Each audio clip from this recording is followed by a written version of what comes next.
देश में कोरोना के आंकड़े लगातार बढ़ते जा रहे हैं। कुल मामले बढ़कर 1,38,000 के पार पहुंच गए हैं और इसके साथ ही देश में अब तक कोरोना से 4,021 लोगों की मौत हो चुकी है। देश में कोरोना से 57,721 लोग इलाज के बाद ठीक भी हुए। तो वहीं 24 घंटों की अगर आंकड़ों की बात करें तो देश में 6,977 मामले सामने आए हैं। 154 लोगों की मौत हुई है।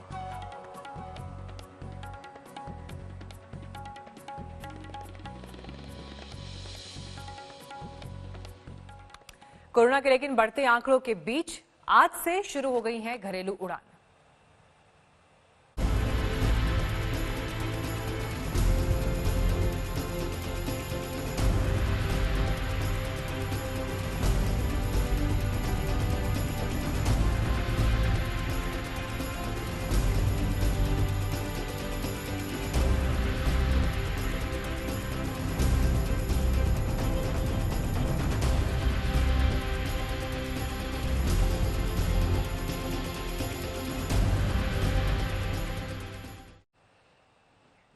और आइए अब आपको दिखाते हैं घरेलू उड़ान जो कि 62 दिन के बाद शुरू हुई है। तो आज का ये दिन कैसे रहा, पहली उड़ान से लेकर अब तक के समय में क्या क्या मुसाफिरों ने देखा और इस दौरान किस तरह से नियमों का पालन हो रहा है। तो घरेलू विमान सेवा आज से शुरू हो गई है। आपको हम तस्वीरें भी दिखा रहे हैं। करीब 2 महीने के बाद घरेलू विमान सेवा शुरू हुई है। दिल्ली आने जाने की 80 उड़ानें जो है हालांकि कैंसिल भी हुई हैं, लेकिन पश्चिम बंगाल के लिए 28 मई से विमान सेवा शुरू होगी। बाकी देश भर में 25 मई से, लेकिन बंगाल में क्योंकि तूफान प्रभावित भी रहा है तो 28 तारीख से शुरू होंगी सेवाएं। आंध्र प्रदेश में कल से उड़ान सेवा शुरू होगी। कई राज्यों ने सीमित उड़ानों को अभी मंजूरी दी है क्योंकि जिस तरह से संक्रमण का ये वक्त है तो ऐसे में धीरे धीरे सभी ऑपरेशंस को शुरू किया जाएगा। मुंबई में सिर्फ 25 उड़ानों की ही मंजूरी है क्योंकि मुंबई इस वक्त देश में सबसे ज्यादा प्रभावित है कोरोना संक्रमण की वजह से। अब आइए आपको ये बताते हैं कि नई शर्तें क्या हैं उड़ानों की, कैसे ये हवाई सफर कोरोना संक्रमण काल में बदला है। यात्रियों के लिए होम क्वारंटीन होना अनिवार्य नहीं होगा। ये दिल्ली की हम आपको तस्वीर बता रहे हैं। बिना लक्षण वाले यात्री 14 दिन उनकी सेहत पर नजर रखी जाएगी। 14 दिन अनिवार्य रूप से, लेकिन होम क्वारंटीन रहना होगा। यानी जैसे ही आप सफर करके लौटेंगे, अपने घर पहुंचे या जो भी आपकी मंजिल है वहां पर आपको 14 दिन तक रहना होगा। बिना लक्षण वाले 14 दिन तक अपनी सेहत पर नजर बनाए रखें। ये पश्चिम बंगाल की गाइडलाइंस आपको हम बता रहे हैं। राज्यों ने अपने अपने हिसाब से ये तय किया है। तमिलनाडु में 14 दिन का होम क्वारंटीन सभी के लिए अनिवार्य होगा, चाहे सिम्टम्स हैं या नहीं है। जम्मू कश्मीर में यात्रियों को एयरपोर्ट पर ही कोविड टेस्ट कराया जाएगा। नतीजा आने तक सरकारी इमारत में ही क्वारंटीन रहना होगा। रिपोर्ट नेगेटिव आने पर 14 दिन तक होम क्वारंटीन रहना जरूरी होगा। तो राज्यों की अलग अलग स्थिति। पंजाब की तस्वीर देखिए, सभी यात्रियों के लिए यहां पर 14 दिन का अनिवार्य होम क्वारंटीन होगा, यानी घर पर रहना जरूरी है, मस्ट है। लेकिन ये तस्वीरें हमने आपको दिखाई दिल्ली, मुंबई और जयपुर से। इस वक्त हमारे संवाददाता हमारे साथ जुड़ रहे हैं। शरद हमारे साथ जयपुर से मौजूद है, संजय शर्मा दिल्ली से मौजूद है और सौरभ वक्तानिया मौजूद हैं मुंबई में। सबसे पहले संजय आपका रुख करते हैं, दिल्ली में किस तरह से अभी फ्लाइट ऑपरेशंस चल रहे हैं? फ्लाइट ऑपरेशंस तो चल रहे हैं यहाँ, लेकिन सबसे बड़ी बात यह है कि 332 फ्लाइट यहाँ पर 24 घंटे में आज पहले दिन शेड्यूल्ड थी, लेकिन उसमें से 68 फ्लाइट कैंसिल हो गई है। लिहाजा उसमें दोनों शामिल हैं, उसमें टेक ऑफ करने वाली भी और लैंड करने वाली फ्लाइट भी। हम इससे पहले अभी तक अराइवल डिपार्चर पे थे और अब हम अराइवल पर पहुंच गए हैं। यहाँ पर धीरे धीरे विमान के यात्री, जैसे जैसे विमान उतरते जा रहे हैं, यात्री यहाँ पर आ रहे हैं। जो कियोस्क वहां ऊपर दिखाई देता है, यहाँ वो कियोस्क नहीं है। वहां पर बहुत सारे यात्री ऐसे, हमारी फ्लाइट कैंसिल हो गई, आप लोग कुछ दिखाइए, आप लोग कुछ कीजिए, ये तो कोई हमारी सुन नहीं रहा। यहाँ पर ऐसा नहीं, यहाँ पर अधिकतर संतुष्ट लोग आ रहे हैं जो अपनी यात्रा पूरी कर चुके हैं, अपने अपने रिश्तेदारों से अपने अपने घर तक पहुंच चुके हैं। तो लिहाजा उनकी खुशी है, यहाँ आंखों में चमक है। वहां बहुत सारे लोग उम्मीद कर रहे हैं, इस उम्मीद की यात्रा पर शामिल हैं कि जो 62 दिन उन्होंने इंतजार किया है अपने घर वालों से मिलने का, अपने शहर जाने का, वहां तक तो जा रहे हैं। लेकिन वहां निराश लोगों की तादाद भी अच्छी खासी है, जिनको अचानक यहां आने के बाद 500-700 रुपए खर्च करके सुबह जल्दी जग के तैयार होके उम्मीद का टूटना सबसे बड़ा झटका होता है कि अब वो नहीं जा पाएंगे। तो ऐसे बहुत सारे लोग वहां पर ऊपर घूम रहे हैं जिनको एयरलाइंस कंपनी की तरफ से कोई जानकारी नहीं, लेकिन हाँ, यहाँ पर टैक्सियों की कतार भी लगी है और सैनिटाइजेशन का काम भी चल रहा है, जिसमें एक तिपहिया ऑटो में मशीन रख के और सारी गाड़ियों को और सड़क को सैनिटाइज किया जा रहा है। और साथ ही यहाँ अंदर देखें तो अंदर जितनी भी दुकानें या शोरूम या सारी चीजें हैं उनमें लाइट नहीं है, चूंकि कोई ऑपरेशन करने वाला नहीं है। बिल्कुल सर, यहाँ पर गाइडलाइंस का पालन करते हुए देखिए हवाई सफर की शुरुआत तो हो गई। संजय आपके पास लौटेंगे, सौरभ का रुख कर लेते हैं। सौरभ है मुंबई में। सौरभ, हमने ये देखा कि दिल्ली में थोड़ा सा नियमों को लेकर यात्रियों के पास उतनी क्लैरिटी नहीं थी, परेशान भी उस वजह से हुए थे। क्या तस्वीर आपने मुंबई में देखी? फ्लाइट ऑपरेशन किस तरह से चल रहे हैं, इंतजाम क्या है, मुसाफिरों का अनुभव क्या है? जी देखिए मीनाक्षी, महाराष्ट्र में फ्लाइट ऑपरेशन शुरू करने के लिए काफ़ी ज़्यादा जद्दोजहद करनी पड़ी है, क्योंकि महाराष्ट्र सरकार बिल्कुल नहीं चाहती थी कि मुंबई में मुंबई एयरपोर्ट खुले, क्योंकि सबसे ज़्यादा प्रभावित मुंबई है इस वक्त। लेकिन बहुत ज़्यादा नेगोशिएशन की गई, जिसके बाद जो है सिर्फ 25 फ्लाइट यहाँ से उड़ेगी और 25 फ्लाइट को लैंड करने की परमिशन है। अब इस वक्त की स्थिति यहाँ पे देखिए, हम T2 टर्मिनल पे मौजूद है। सिर्फ कुछ ही गेट्स को ओपन किया गया है और प्रॉपर सोशल डिस्टेंसिंग के जो नॉर्म्स है उसको आपको फॉलो करने हैं। जब कोई यात्री यहां पर उतर रहा है मुंबई एयरपोर्ट पर, तो सबसे पहले तो उसको एक डिक्लेरेशन फॉर्म भरना है। 14 दिन की उसकी पूरी हिस्ट्री साथ में निकाली जाएगी। कोई भी सिम्टम्स रहेगा मीनाक्षी, तो तुरंत यहां पर एम्बुलेंसेस और दूसरी सेवाएं रखी गई है। तुरंत उनको आइसोलेशन वार्ड में लेके जाया जाएगा, जहां पे उसकी टेस्टिंग की जाएगी। पहली फ्लाइट यहां पर लैंड हो चुकी है। सबसे बड़ी दिक्कत मीनाक्षी जो यात्रियों को यहां पर हुई है वो है यहां तक पहुंचने के लिए, क्योंकि बहुत ज्यादा पैसे देकर उनको यहां पर एयरपोर्ट पहुंचना पड़ा है। और जब वो यहां पर पहुंचे हैं तो कई सारी फ्लाइट्स कैंसिल होने के वजह से उनको बहुत दिक्कतों का सामना करना पड़ा है, क्योंकि ऑनलाइन और जो एयरलाइंस की ऐप है वहां पर तो ठीक तरीके से दिखाया जा रहा था कि फ्लाइट्स ऑन टाइम है, लेकिन जब वो यहाँ पर पहुंचे हैं तो उनको ये बताया गया कि आपकी फ्लाइट्स कैंसिल है, तो आपको वापस घर जाना है। कई यात्री यहाँ पर घंटों इंतजार तो अब करते धीरे हैं। धीरे ये ऑपरेशंस और ज्यादा जो है फ्लो में आते जाएंगे। जयपुर चल लेते हैं, शरद वहां पर मौजूद है। शरद, जयपुर की तस्वीर दिखाएं, यहाँ पर किस तरह से हवाई सेवा को लेकर आज का दिन रहा है अभी तक का? मीनाक्षी, पहला दिन है, किसी के लिए खुशी किसी के लिए गम लेकर आया है। कल 5 फ्लाइट शुरू होने से पहले ही कैंसिल हो गई। करीब 15 शहरों की 20 फ्लाइट थी और आज 10 शहरों की 15 फ्लाइट थी, जिसमें से 5 कैंसिल हो चुकी हैं। एक कोलकाता की, एक पुणे की, एक मुंबई की, एक उदयपुर, एक अबू धाबी की सस्पेंड हो गई है। तो इस तरह से लोग थोड़ा सा परेशान है, लेकिन हम नया अरेंजमेंट है बिल्कुल। जिस तरह से काउंटर देख रही हैं वो डॉक्टरों का काउंटर है। डॉक्टरों का सर्टिफिकेट लेने के बाद यहाँ आते हैं और ये CISF की जो महिला जवान है ये सील्ड के अंदर से आपको चेक करते हैं। तो एक नया अरेंजमेंट है। हालांकि जो डायरेक्टर हैं जयपुर एयरपोर्ट का, उनका कहना है कि धीरे धीरे लोग समझेंगे अरेंजमेंट को। मैं जाकर अंदर आया हूँ और सारी व्यवस्था देख कर आया हूँ। अंदर ही बिल्कुल जो टच करने की व्यवस्था थी, फिजिकलिटीज को खत्म कर दिया गया है। जो टिकट देते हैं या फिर बोर्डिंग पास देते हैं उनको दूर से ही जो कैमरा है वो रीड कर रहा है। अंदर भी CISF जो आखिरी सिक्योरिटी चेक इन होती है वहां भी जो इंफ्रारेड है वो कैमरे लगे हुए हैं। उसकी कैमरे से दूर से ही CISF के जवान जो है PP किट पहन के जांच कर रहे हैं। तो अरेंजमेंट काफी अच्छा है यहाँ पर मीनाक्षी। देखिए शरद, जिन अरेंजमेंट्स का आप जिक्र कर रहे हैं, संजय और सौरभ ने भी जिन अरेंजमेंट्स का जिक्र किया, उस पर एक रिपोर्ट हमारे पास इस वक्त मौजूद है। किस सावधानी के साथ एयरपोर्ट के ये ऑपरेशंस हो रहे हैं, क्योंकि आज से हवाई सेवा की शुरुआत तो हुई है, लेकिन कोरोना संक्रमण के दौर में सफर पहले के मुकाबले कैसे बदला है, देखिए। पिछले 3 महीनों से दुनिया भर में बिजनेस और दुकानों की श्रृंखला में और उनके दर्जे में एक इजाफा हुआ है। अब कोविड की दुकानें भी खुलने लगी हैं।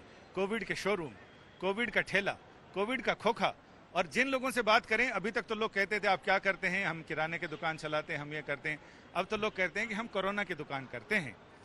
यानी जैसे सिर दर्द खत्म करने की गोली को लोग सिर दर्द की गोली बोलते हैं, वैसे ही कोरोना भगाने की दुकान को लोग कोरोना की दुकान कहने लगे। एयरपोर्ट पर भी ये दुकान मौजूद है साहब।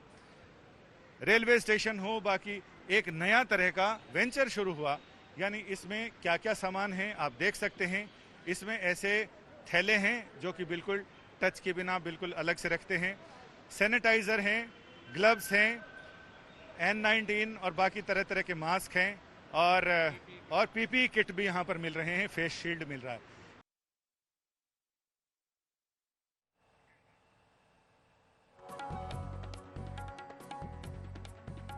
तो दिल्ली एयरपोर्ट पर ये इंतजाम आपने देखे, लेकिन अब आपको लेकर हम चलते हैं लखनऊ एयरपोर्ट पर तस्वीर कैसी दिखाई दी ये बता रहे हैं हमारे संवाददाता कुमार अभिषेक।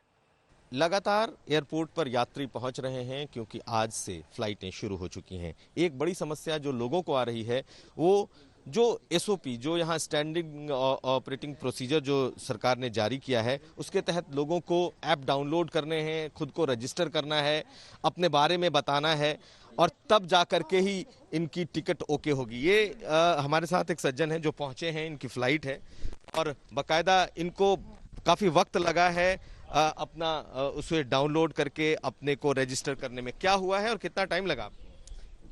सर आरोग्य सेतु नहीं था, इसलिए उन्होंने बोला कि लोड कर लीजिए, तो इसलिए बोला कि लोड करके जाने कर लेंगे तभी जान दें। आए थे अकेले क्या? नहीं, हमारे घर यहाँ पे आपको डाउनलोड करना पड़ा था? हाँ, डाउनलोड किया, उनको बुलाया, फिर तो आकर के कर दिया उन्होंने।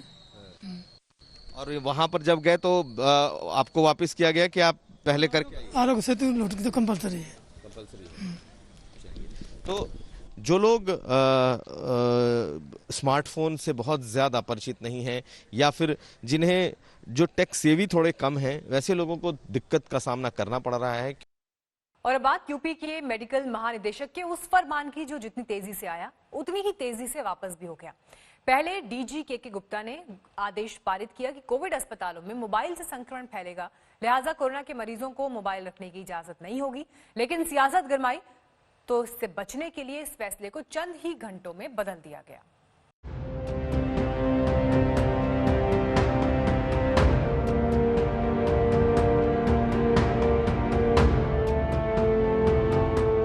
महज 24 घंटे में ये चिट्ठी भी बदल गई, इसका मजमून भी बदल गया और इसमें लिखी गई बातें भी बदल गई। यूं समझिए कि चिट्ठी ही बदल गई। इसकी जगह नई चिट्ठी आई, लेकिन नई चिट्ठी आने और पुरानी चिट्ठी के बदल जाने के बीच सियासत के परचम लहराए गए।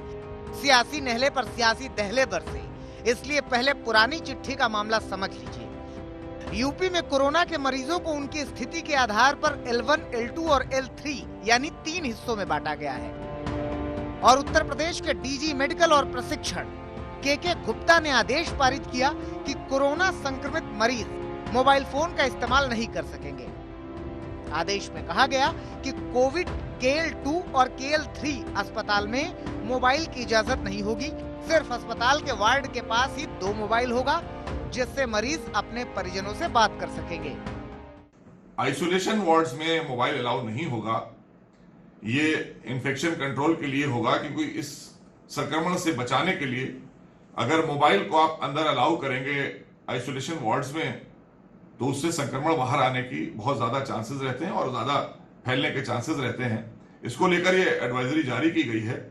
तो इसलिए वहां का जो हमारा वार्ड इंचार्ज होंगे, उनके पास उनके मोबाइल जमा हो जाएंगे और उनके नंबर्स की जानकारी वो उनके परिवार के लोगों को दे देंगे, जिससे कि वो उससे बात कर सकते हैं, उनसे उनकी बात कराई जा सकती है। मेडिकल के जानकारों ने बताया कि मोबाइल से बैक्टीरिया और वायरस के बढ़ने का खतरा ज्यादा होता है, इसलिए कोविड के संक्रमितों को फोन की मनाही होगी।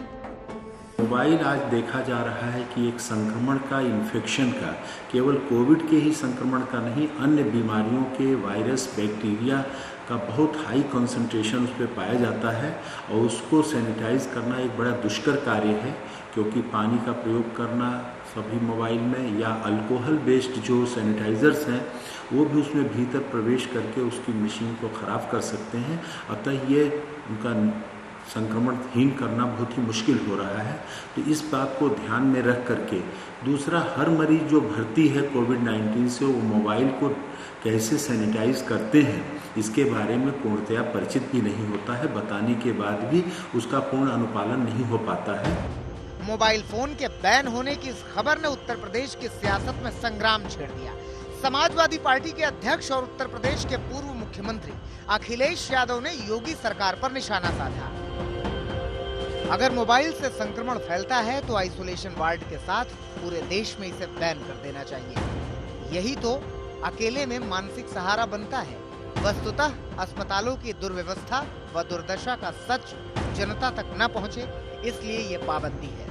जरूरत मोबाइल के पाबंदी की नहीं, बल्कि सैनिटाइज करने की है। इससे उत्तर प्रदेश सरकार की मंशा पे प्रश्न चिन्ह लगता है कि वहाँ ऐसा क्या हो रहा है, क्या बदहाली है कि आप छुपाना चाहते हैं। ऐसे समय पर जब हर व्यक्ति अगर आइसोलेशन वार्ड में है, वो अपने परिजनों और परिवार से संपर्क में रहना चाहते हैं, आप उसका संपर्क भी तोड़ देंगे। मानसिक रूप से तो वो ऑलरेडी कमजोर है और आप इस तरह से उसके साथ खड़े हैं। वो जेल नहीं है, वो आइसोलेशन वार्ड है, वहाँ आप उनका इलाज कर रहे हैं। अपनी जिम्मेदारी समझिए। कांग्रेस ने भी मोबाइल फोन के इस मसले पर योगी सरकार को घेरा। सरकार उसकी तो मदद कर नहीं पा रही है, उसके साथ साथ इस तरह के उनका मानसिक उत्पीड़न करने का प्रयास कर रही है। ये गलत है। तत्काल सरकार को इस ऑर्डर को वापस योगी सरकार पर चारों तरफ से मोबाइल बैन को लेकर हमला हुआ तो बीजेपी प्रवक्ता संबित पात्रा ने मोर्चा संभाला। हॉस्पिटल्स में मोबाइल फोन के माध्यम से दूसरे लोगों को ना फैले, इसकी एक चिंतन की गई थी, मगर वाकई लगा कि इससे अच्छा माहौल नहीं बनेगा, इससे कष्ट होगा लोगों को। और आप लोगों ने भी सवाल उठाया, इसको विड्रॉ कर लिया गया। यही तो लोकतंत्र होता है। आपका भी इसमें से है, लोगों ने भी इसमें ऑब्जेक्शन दिया, हमने विड्रॉ कर लिया। ये अच्छी बात है ना, हम कोई तानाशाही तो नहीं कर रहे हैं। कुल मिलाकर सियासी हंगामा बरपा और विपक्ष ने साझा हमला बोला तो आनन फानन में नया आदेश जारी किया गया कि शर्तों के साथ मरीजों को मोबाइल के इस्तेमाल की इजाजत दी जाएगी। आइसोलेशन वार्ड में जाने से पहले मरीज को बताना होगा कि उसके पास मोबाइल और चार्जर हैं। वार्ड में भर्ती होने से पहले मोबाइल और चार्जर को डिसइंफेक्ट किया जाएगा। मोबाइल और चार्जर मरीज किसी दूसरे के साथ साझा नहीं करेगा। उत्तर प्रदेश स्वास्थ्य विभाग प्रोटोकॉल में लगातार सुधार भी कर रहा है और अभी जिस तरीके से मोबाइल को लेकर एक बात आई कि जो मरीज हैं उनके पास मोबाइल होना चाहिए, नहीं होना चाहिए, कैसे होना चाहिए, तो वहाँ काफ़ी विचारोपरांत ये निर्णय लिया गया है कि मरीजों के पास में मोबाइल रहेगा, लेकिन वो जो वहाँ के व्यवस्थापक हैं उनकी जानकारी में रहेगा और वो सैनिटाइज होके रहेगा। वाकई में डीजी मेडिकल के गुप्ता जी का फैसला कमाल का था। हालांकि ज्यादा किरकिरी होने से पहले ही योगी सरकार ने डैमेज कंट्रोल करते हुए भ्रम की स्थिति को दूर कर लिया। नीलांशु शुक्ला के साथ शिवेंद्र श्रीवास्तव, लखनऊ, आज तक। 62 दिन बाद आज रनवे पर विमानों ने दौड़ लगाई है और आज से घरेलू उड़ानों को हरी झंडी मिली तो पाबंदियों का दौर खत्म भी हुआ। लेकिन क्या तस्वीरें थी मुंबई, दिल्ली, चेन्नई और पटना एयरपोर्ट पर, ये देखिए। आपको कतार में पैसेंजर्स तो दिखाई देंगे, लेकिन नई गाइडलाइंस के साथ आज सफर की शुरुआत हुई। बड़े शहरों के बीच ये उड़ान सेवाएं शुरू हुई हैं। मुंबई में हालांकि अभी 25 फ्लाइट्स को ही मंजूरी है, तो वहीं दिल्ली एयरपोर्ट की भी तस्वीर देखिए। सुबह सवेरे यात्री पहुंचे तो सोशल डिस्टेंसिंग से लेकर चेहरे पर मास्क, सैनिटाइजेशन का काम, यात्रियों के सामान का सैनिटाइजेशन, ये सभी प्रक्रियाएं एयरपोर्ट पर दिखाई दी। और अब इन्हीं नए दिशा निर्देशों के बीच सफर आने वाले दिनों में भी जारी रहेगा। हालांकि दिल्ली एयरपोर्ट से 82 उड़ानें रद्द भी की गई हैं।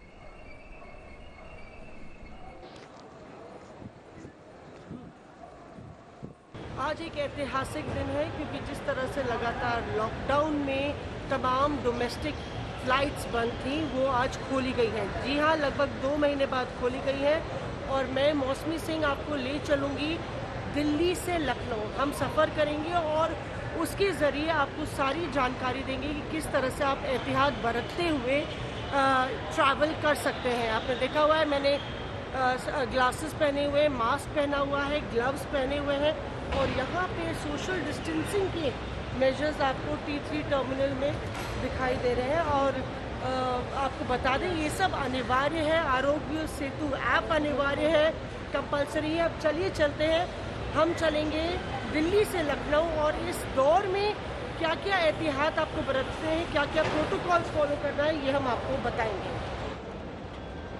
तो जैसे ही मैं एंटर की हूँ एयरपोर्ट के भीतर, एक कम्प्लीटली न्यू प्रोटोकॉल फॉलो करना पड़ता है। आरोग्य सेतु पूछा गया, चेक किया गया, ये भी चेक किया गया कि मेरे पास बोर्डिंग पास है कि नहीं है। मैंने अपना boarding pass online check in करना ज़रूरी है आप अगर ट्रैवल कर रहे हैं, और मैंने अब अपना बोर्डिंग पास लिया है, उनको दिखाया कि मैंने ऑनलाइन चेक इन किया है। महत्वपूर्ण बात ये भी है कि आपके पास बैगेज टैग होना चाहिए और वो बैगेज टैग के लिए पूछेंगे। आप सिर्फ एक बैग कैरी कर सकते हैं, ये मेरा बैग है। इसके अलावा आप 2 बैग नहीं कैरी कर सकते। ये बैग आगे रखा जाएगा फ़्लाइट में और एक आप चेक इन बैगेज दे सकते हैं। आप एक से ज़्यादा चेक इन बैगेज भी नहीं दे सकते हैं। और ये आप अपना बोर्डिंग पास लेके फिर आप प्रोसीड करते हैं टर्मिनल पर। पर बहुत महत्वपूर्ण ये भी है, देखिए अब जिस तरह से सारे प्रोटोकॉल्स इम्प्लीमेंट किए जा रहे हैं, जैसे ही हम लोग काउंटर पे आए हैं तो सैनिटाइज करने को उन्होंने बोला, ग्लव्स हम लोग पहने हुए थे तो सैनिटाइज करने को बोला, हर एक पॉइंट पे सैनिटाइज़र रखा गया है और सारे जो काउंटर्स हैं वहाँ पे लोग फेस शील्ड्स पहने हुए हैं, जो एयरलाइन क्रू है वो फेस शील्ड पहना हुआ है, स्टाफ है, ग्राउंड स्टाफ है वो भी फेस शील्ड्स पहना हुआ है। और तो ये प्रोटोकॉल है जब आप बोर्डिंग पास ले लें। अब हम लोग जा रहे हैं सिक्योरिटी चेक के लिए, बोर्डिंग पास लेके सिक्योरिटी चेक करके अब हम लोग भीतर आए हैं। सिक्योरिटी चेक में भी लगातार जो है सोशल डिस्टेंसिंग के सारे मेजर्स अपनाए गए, सैनिटाइज़र वहाँ पे रखा गया था जो सैनिटाइज करने के लिए इक्विपमेंट्स, और जो भी सिक्योरिटी पर्सनल्स थे वो कोई भी इक्विपमेंट को छू नहीं रहे थे, उनके पास स्टिक थी जिससे वो आगे कर रहे थे। आप देखिए इतना खाली अभी कभी आपको T3 एयरपोर्ट नज़र नहीं आया होगा आज तक। आपको दिखा रहा है ये एक्सक्लूसिव तस्वीरें एयरपोर्ट की। ये वो एरिया है जो पूरा शॉपिंग अरीना है और आप देखें तो पैसेंजर्स की संख्या बहुत ज़्यादा नहीं है। ज़ाहिर तौर पे पहला दिन है तो सब एहतियात बरतना चाहते हैं, थोड़ी चिंताएं भी हैं और यही वजह है कि सख्त प्रोटोकॉल फॉलो हो रहा है। एक भी शख्स आपको मेरे पीछे बिना मास्क के नज़र नहीं आएगा। और जैसे कि आपको बताया हमने, अब हम लोग प्लेन बोर्ड करेंगे। ये हमारी जिम्मेदारी है कि हम आप तक सारी जानकारी पहुंचाएं और आज तक सबसे तेज़ तो है ही है, सबसे विश्वसनीय है और यही वजह है कि हम आपके लिए दिल्ली से लखनऊ ट्रैवल कर रहे हैं, क्योंकि कोविड की इस वर्ल्ड में बहुत सारे प्रिकॉशंस लेने हैं, एहतियात बरतनी है और यही वजह है कि आप देख रहे हैं कि फ़्लाइट के भीतर हम बैठे हुए हैं। यहाँ पे लोग फेस शील्ड्स लगा रहे हैं, फेस मास्क लगा रहे हैं और अब हालांकि मेरे बगल में कोई नहीं बैठा हुआ है, पर ये वो दौर है जब 2 महीने बाद फ़्लाइट्स खुली हैं और ज़ाहिर तौर पे बेहद चिंता की बात लोगों के लिए थी कि कैसे वो लोग सफ़र करेंगे और शायद हमें इस नए दौर में जीना सीखना होगा। बगल में आप देखें तमाम लोग जो हैं वो ग्लव्स पहने हुए हैं, फेस शील्ड्स पहने हुए हैं। बात करने की कोशिश करते हैं। सर, ये काफ़ी चेंज सराउंडिंग्स है, कैसा आपको मतलब कि क्या कंफर्टेबल लग रहा है फेस शील्ड पहने हुए आप? बिल्कुल बिल्कुल, it's a good thing that airport authorities are taking good measures. और आप देखिए कि जो एयर होस्टेस हैं वो भी पूरे गाउन्स पहने हुए हैं और काफ़ी प्रिकॉशंस लिए गए हैं। बिल्कुल, ये अच्छी बात है। सिक्योरिटी के साथ में होपफुली के सेफ ट्रैवल करने का मिल रहा है सब लोगों को। आपको चिंता हुई कि आपको ट्रैवल करना पड़ेगा, कोई इमरजेंसी है कि काम के लिए जा रहे हैं? नहीं, मैं अपने घर जा रहा हूँ, अपने पेरेंट्स के पास, वो गाँव में है, मैं दिल्ली में यहाँ जॉब करता हूँ। तो कई लोग ऐसे हैं जो अपने रिश्तेदारों, अपने परिजनों के पास जा रहे हैं, ट्रैवल नहीं कर पा रहे थे और फ्लाइट के ज़रिए वो जा सकते हैं। आप पीछे देखिए तो सभी लोग जो है फेस शील्ड्स पहने हुए हैं और लगातार सैनिटाइज कर रहे हैं। हमने भी अपने बैग में सैनिटाइज़र ये सब रखा हुआ है। तो और आप देखिए तो जो बैग्स हैं, इस बार हम आए तो ऊपर जो ओवरहेड बैगेज के लिए है वहाँ पे ज़्यादा सामान नहीं भरा हुआ था, क्योंकि 1 बैग पर पर्सन ही अलाउड है, चाहे वो चेक इन में हो। और अगर आप देखें तो तमाम जो क्रू है वो पूरी तरह से इक्विप्ड है ताकि सारे प्रिकॉशंस लिए जाएं।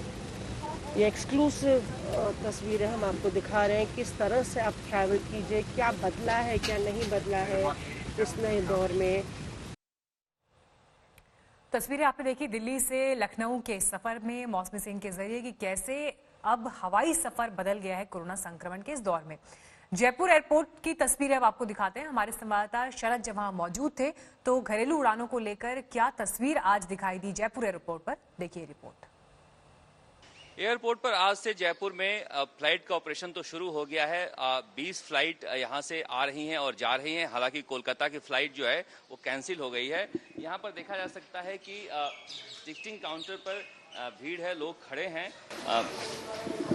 कहाँ जाना है आपको? मेरे को दिल्ली टू भोपाल जाना है। यहाँ क्यों खड़े हैं आप? बोर्डिंग पास के लिए खड़े हैं हम लोग। क्या ऑनलाइन नहीं आप ले रहे हैं? ऑनलाइन सर्वर डाउन था तो बोर्डिंग पास यहाँ से लेना होगा। हालांकि देखा जा सकता है कि यहाँ गोला तो पूरा बनाया गया है, पीली निशान भी बनाई गई है, लेकिन जो लोग हैं वो फॉलो नहीं कर रहे हैं। इस तरह से यहाँ पर टिकटिंग की भी व्यवस्था की गई है। जो सिक्योरिटी चेक है वो किस तरह से होता है यहाँ देखा जा सकता है। ये सील्ड है, इस सील्ड के बाहर से ही जिसको आना है वो अपना टिकट दिखा रहा है, आई कार्ड दिखा रहा है और उसके बाद ही यहाँ पर एंट्री हो रही है।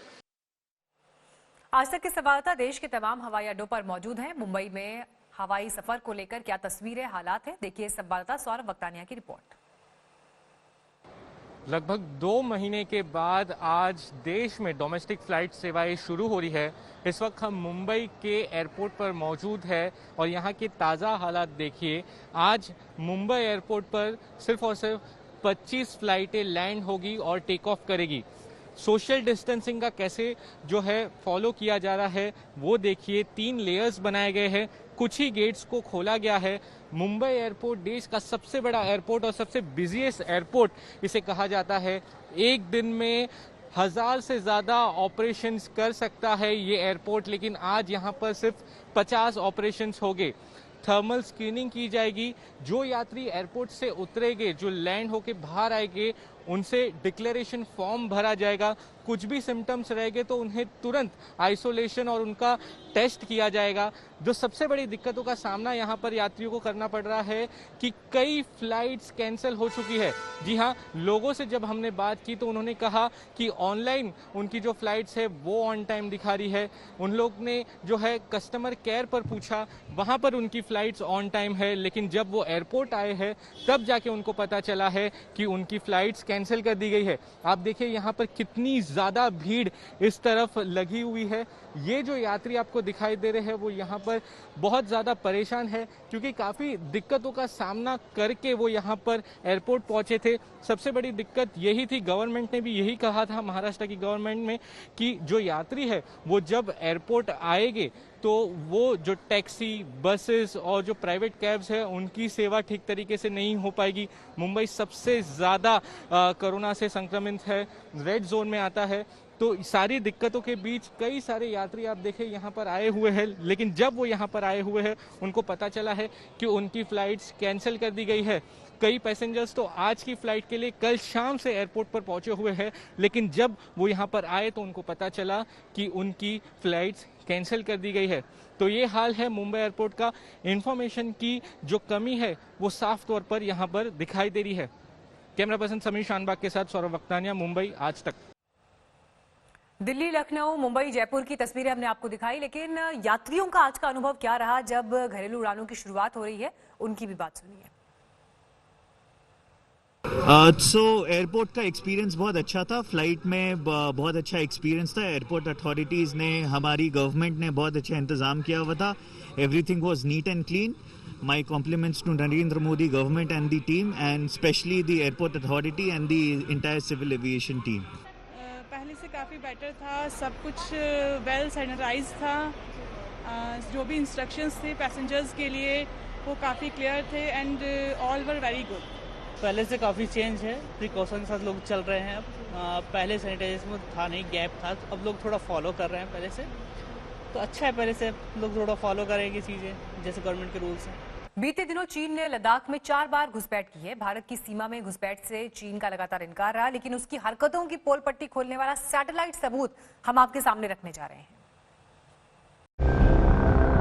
इन तस्वीरों को गौर से देखिए। लद्दाख के गलवान घाटी की ये वो तस्वीरें हैं जो चीन का झूठ पकड़ रही हैं। इन तस्वीरों से साफ हो रहा है कि चीन ने कैसे भारत में घुसपैठ की तैयारी की।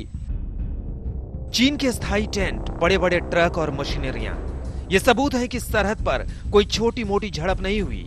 चीन की नीयत में खोट है। प्लानिंग के साथ भारतीय इलाके में घुसपैठ की गई। 20 दिनों तक चीनी सैनिकों ने लद्दाख के गलवान घाटी और पेंगोंग झील के इलाके में माहौल को तनावपूर्ण बनाया। कम से कम 4 बार उकसावे की हरकत चीन की ओर से हुई। सैटेलाइट तस्वीरों के विशेषज्ञ तस्वीरों को देखकर कह रहे हैं कि चीन इलाके में खुद का दबदबा बनाने की कोशिश कर रहा है।